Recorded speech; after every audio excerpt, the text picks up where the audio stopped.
خالد صاحب آپ سے گفتگو کا آغاز کرتے ہیں. کتنی اہم ہے یہ کور کمانڈرز کانفرنس اور اس کا اعلامیہ، خاص طور پہ اس حوالے سے کہ ملک کے اندر جو دہشت گردی کا سور پنپ رہا ہے اس کا خاتمہ کیا جائے گا. کیونکہ جیسے ہی ہم وارفیئر سے نکلے تھے انڈیا کے ساتھ، تو ہم تو ایک طرح سے شادیانے بجا رہے تھے. وی ور کوائٹ ہیپی کہ ہم نے ایک طرح سے فتح حاصل کر لی ہے، اور ہمارا جو دشمن تھا وہ تاک لگائے بیٹھا تھا کہ اب اس نے ہمیں ہمارے اوپر کہاں سے وار کرنا. اور کل پھر خزدار کے اندر واقعہ ہوا ہے جس کے اندر معصوم بچے شہید کیے گئے ہیں. اور اس سے پہلے کہ خدا نہ خواستہ کوئی اس طرح کا کوئی اور واقعہ ہو، ہمیں تو اس حوالے سے چوکنا رہنا ہے. اگرچہ ہمارے ادارے جو ہیں وہ مستعد ہیں، ہمارے اندر کیپیسٹی ہے، صلاحیت ہے، ول ہے، ہم اس ناسور کا خاتمہ کر سکتے ہیں، مگر پھر بھی ہمیں ری آرگنائز ہونا ہے، یکسو ہونا ہے. کیا کہیں گے؟ جی شکریہ ونس اگین رمضان صاحب.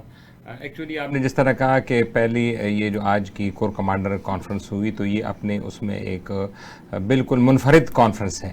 منفرد اس طرح ہے کہ یہ میرے خیال میں کافی عرصے بعد، کافی دہائیوں بعد پہلی کور کمانڈر کانفرنس ہوئی ہے جو کہ ایک فیلڈ مارشل کے کو جس نے ہیڈ کیا اس کانفرنس کو.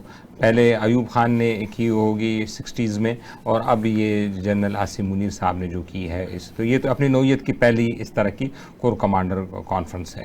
اور اس میں جو ایشوز ڈسکس ہوئے ہیں وہ آپ نے بالکل صحیح کہا کہ جو جنگی حالات پہ تو ہم جیت گئے.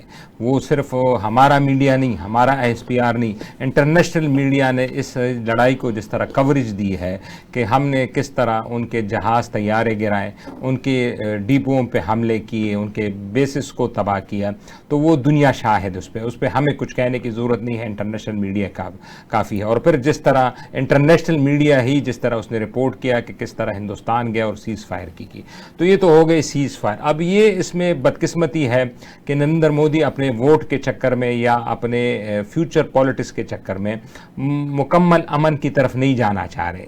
لگ تو یہی رہا ہے کیونکہ انہوں نے کہہ دیا کہ یہ سیز فائر ہے. ان کے وزیر دفاع نے بھی کہا ہے، انہوں نے خود بھی کہا ہے.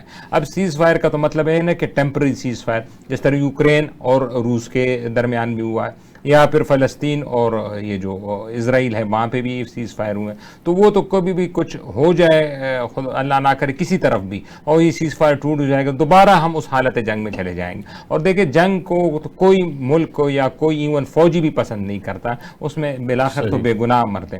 تو جو کور کمانڈر کانفرنس ہے اس میں جو انٹیریئر جو ہمارے ملک کے اندر جو دہشت گردی کا ایک ناسور اب پنپ رہا ہے، اس کی طرف اشارہ ہے. اور آپ کو پتہ ہے کہ جب دشمن مشرقی بارڈر پہ ناکام ہو گیا ہے تو اب اس نے مغربی بارڈر سے حملے کرنے شروع کر دیے ہیں. اور اس میں افغانستان کا جو پہلو ہے اس کو ہم نظر انداز نہیں کر سکتے. حالانکہ چائنا نے کوشش کی ہے دونوں وزیر خارجہ پاکستان اور افغانستان کو بلا کے کوئی مصالحت ہو جائے، لیکن اس میں سے ایک چیز جو ہم مس کر رہے ہیں کہ جیسی ہی افغان وزیر خارجہ چائنا سے واپس لوٹ آئے، کابل گئے، تو اس کے کوئی گھنٹے بعد انہوں نے ٹویٹ کر دیا، اور جو خزدار حملے پہ انہوں نے کہا، پاکستان کو نصیحت ایک قسم کی کہ ہم پہ آپ الزام نہ لگائیں، آپ اپنے گھر کو سیدھا کریں.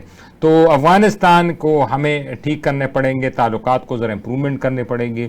ہوپ فلی جو چائنا کا جو سمٹ ہوا ہے وہ کوئی فروٹفل آ جائے. اور دوسری طرف ہم operations based, intelligence based operation کرنے پڑیں گے. اور میں تو خیر مقدم کرتا ہوں اس کانفرنس کا جو کور کمانڈر ہوئی ہے جس پہ بالکل صحیح.